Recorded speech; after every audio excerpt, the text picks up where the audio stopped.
3台共舞有没有可能来啊？首先啊，要订阅竹先生的频道，还有关心竹先生啊，记得按赞、分享、订阅，打开小铃铛哦，记得强烈推荐。继续玩播哟。我们从天气图上面可以看见2个台风系统，还有一个扰动啊。首先呢，我们来看这个20号台风尼莎，就是纳沙台风啊，它现在是在海南岛的南面了。不过啊，它的暴风圈也是包含在海南岛上面的，但是它已经变成了8级左右，已经非常的小，所以影响不大。但是它走的方向还是会继续往西北方向走啊，预计在明天过后，它才会登陆到越南，因为它的现在变慢了，速度只有10公里每个小时哦，所以这次走得很慢啊。越南还有300多公里啊，所以大概要30个小时，所以明天才会登陆越南啊。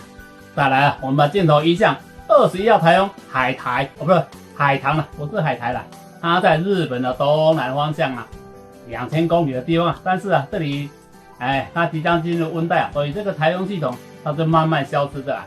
但是还有一个很重要的台风系统啊，就是 92W。首先啊，我在拍片的时候，常常 NG 啊，这样说给你们听啊，你们不相信啦，手都起水泡了啦，台语叫做碰趴啦。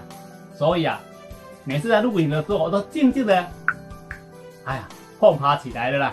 但是我们来看 92W 啊，它现在是有可能慢慢发展成台风状态，但是它会不会形成尼格呢？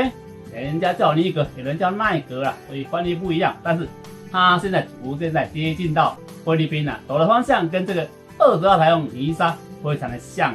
它现在是原本东北方向，现在走还向西北方向。